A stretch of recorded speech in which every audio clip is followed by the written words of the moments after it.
Bismillahirrahmanirrahim. Assalamualaikum warahmatullahi wabarakatuh. Alhamdulillahirabbil alamin. Wassalatu wassalamu ala sayyidina Muhammadin wa ala alihi wa sahbihi wa ummatihi ajmain. Dalam video saya kali ini, saya mencoba menjelaskan tentang salah satu welding proses, yaitu welding SMAW, atau disebut juga dengan MMA ataupun las listrik. Dalam dunia welding ada beberapa welding proses yang biasa digunakan. Ada SMAW, ada GTAW, ada GMAW, ada FCAW, ada SAW, ada SW, ada PAW, dan ada EGW. Dalam video kali ini saya mencoba menjelaskan tentang SMAW-nya saja. SMAW adalah singkatan dari Sheet Metal Arc Welding. Ini adalah istilah Amerika atau biasa dikenal juga dengan las MMA. Singkatan dari Manual Metal Arc, ini adalah istilah Eropa. Atau biasa dikenal juga dengan las listrik ataupun las stick. Dalam pengelasan SMAW ada 7 item pokok yang harus kita pahami, yaitu ada power source-nya ataupun trafo lasnya, kemudian ada elektrod ataupun kawat las, ada electrode holder ataupun stang las, kemudian ada arc ataupun busur las, ada workpiece, ada electrode lead, dan ada benda kerjanya. Jadi ada 7 item yang harus kita pahami ketika kita berbicara tentang pengelasan SMAW.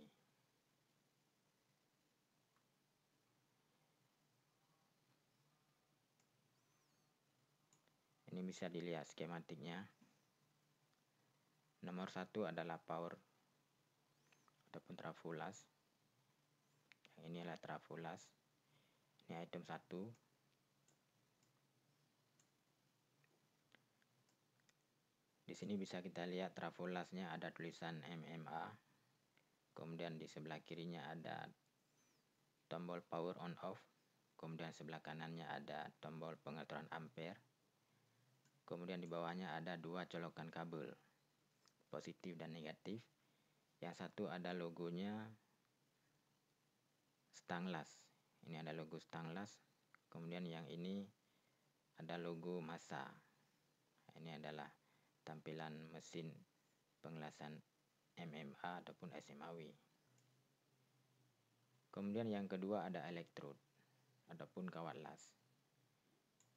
Ini adalah gambar kawat lasnya. Kemudian yang ketiga ada stang las. Ini yang ketiga, ada stang las. Ini stang las yang dipegang oleh welder sebagai pencekam kawat las. Kemudian nomor 4 ada busur las. Ini adalah busur las. Yang ini yang warna agak mengkilat seperti kilatan api. Kemudian berikutnya nomor 5 ada workpiece ataupun kabel massa. Ini adalah nomor 5. Ini kabel massa berasal daripada trafo las. Jadi hubungkan ke benda yang akan dilas. Yang ini dari trafo.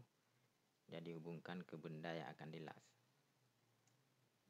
Kemudian nomor 6 ada electrode lead ataupun kabel stang las. Ini kabel dari trafo las yang terhubung ke stang las.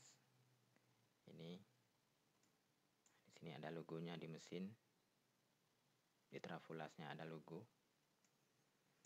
Kemudian nomor 7 ada workpiece, benda kerja.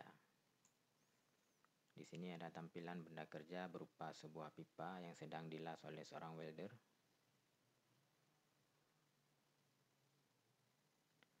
Kemudian berikutnya saya tampilkan tampilan kawat las dan benda kerja ketika sedang terjadi pengelasan. Di sini ada 10 item. Yang pertama ada electrode covering ataupun pembungkus kawat las. Jadi kawat las SMAW ini ada pembungkusnya ataupun flagnya.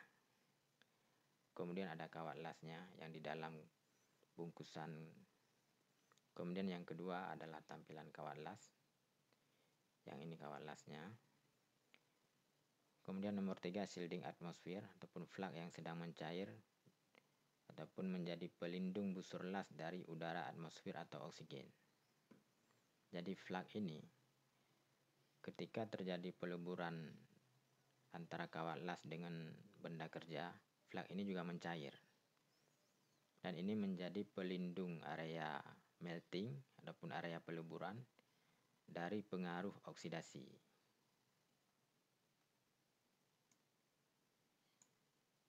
Di sini saya buat note. Flak yang sedang mencair menjadi pelindung area las dari masuknya udara. Apabila udara masuk ke area busur las, maka bisa menyebabkan terjadinya porosity. Jadi flak ini menjadi pelindung area las-lasan supaya terlindungi dari oksigen ataupun oksidasi. Karena apabila udaranya masuk ke area las-lasan bisa menyebabkan porosity, dan porosity ini bisa menyebabkan kualitas pengelasan tidak bagus.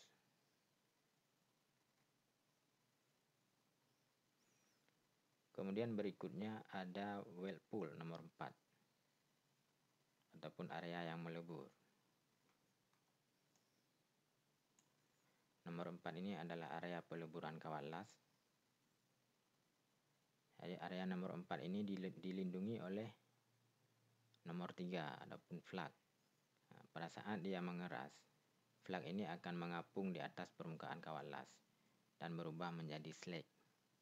Bahasa teknisnya disebut dengan slag. Jadi awalnya dia sebagai pembungkus kawat las, kemudian ketika terjadi melting dia menjadi pelindung area las-lasan, kemudian setelah melebur dia menjadi kerak ataupun menjadi slag yang mengapung di atas permukaan las. Kemudian nomor 5 ada solidified slag ataupun pembungkus kawat las yang sudah mengeras setelah melebur. Ini nomor 5 setelah flak tadi melebur, kemudian mengapung di atas permukaan las-lasan. Kemudian nomor 6 ada metal dan slag droplet ataupun semburan kawat las dan slag. Ini nomor 6. Kawat las ketika terjadi peleburan dia menyembur, berbentuk semburan-semburan. Kemudian dengan semburan ini terjadi fusi antara base metal dengan well metal, antara benda yang dilas dengan kawat las. Kemudian nomor 7 penetration depth ataupun kedalaman penetrasi. Nomor 7 ini adalah kedalaman penetrasi ketika terjadi pengelasan. Jadi ada material base metal yang termakan ya ketika terjadi pengelasan. Kemudian nomor 8 well metal ataupun las-lasan. Nomor 8 ini adalah hasil las-lasan yang sudah mengeras. Kemudian nomor 9 base metal ataupun besi dasar. Yang ini adalah besi dasar nomor 9. Kemudian nomor 10 direction of welding ataupun arah pergerakan pengelasan. Nomor 10 arahnya bisa dilihat nih, arahnya mundur ke belakang. Berbeda dengan GTAW, kalau GTAW dia bergerak ke depan, tapi kalau SMAW bergerak ke belakang. Kemudian perlu diperhatikan juga dalam pengelasan SMAW, kemiringan kawat las lebih kurang 60 derajat dan jarak kawat las dengan base metal harus dijaga 1-2 mm. Ini bukan sebuah ketentuan wajib, tapi ini adalah standar yang direkomendasikan. Dalam prakteknya tergantung kepada skill si welder.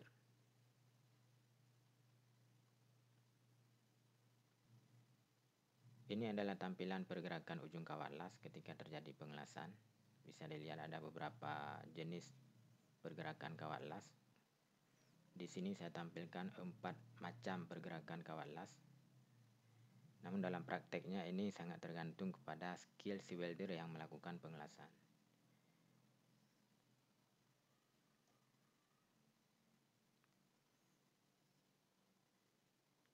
Perlu diperhatikan juga pergerakan kawat las. Ini direkomendasikan 3 kali diameter kawat las maksimum.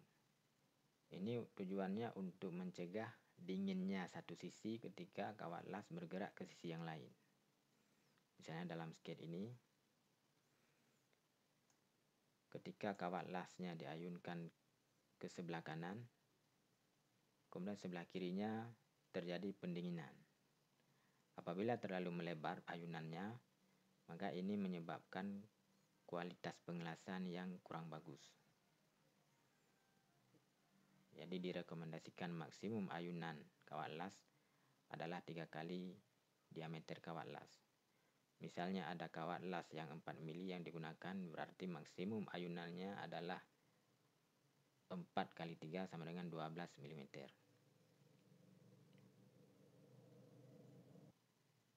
Kemudian ini adalah tampilan elektrod, bagaimana kita memahami jenis elektrod untuk pengelasan SMAW. Ini dalam penamaan elektrod ada istilahnya AWS class. Salah satu kawat las yang sering digunakan dalam pengelasan SMAW yaitu E7018. E7018 ini disebut dengan AWS class. E-nya bermakna elektrod yang digunakan untuk SMAW. Kemudian 70 adalah tensile strength-nya. Kemudian 1 adalah simbol sebagai all position. Kemudian 8 ini adalah flux. Adapun low hidrogen. Di sini juga saya tampilkan salah satu kawat las untuk GTAW. Diawali dengan huruf ER. ER ini adalah singkatan daripada electrode root. Jadi ini sebagai informasi memudahkan kita mengenali, terutama dalam pembuatan laporan, apabila proses lasnya SMAW, maka tidak mungkin kawat lasnya ER. Ataupun apabila pengelasannya GTAW, tidak mungkin kawat lasnya I. Ini memudahkan kita dalam mereview laporan ataupun dalam mengenali penamaan kawat las. Kemudian contoh lain dari kawat las SMAW ada E6013,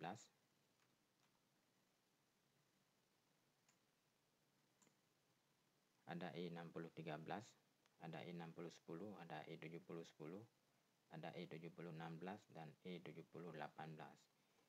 Ini seandainya ada pertanyaan, mana yang lebih kuat antara E6010 dengan E7010? Nah, dari angka ini kita bisa mengatakan bahwa E70 tensile strength-nya lebih kuat daripada E6010. Ini juga memudahkan kita dalam mengenali kekuatan kawat las. Sekian penjelasan singkat melalui video kali ini. Mohon abaikan penjelasan yang keliru. Jika ada pertanyaan, silakan ditulis di kolom komentar. Please support channel ini dengan like, comment, dan share. Terima kasih atas segala bentuk supportnya. Semoga bermanfaat dan menjadi amal jariah buat kita semua. Saya akhiri wabillahi taufiq wal hidayah. Wassalamualaikum warahmatullahi wabarakatuh.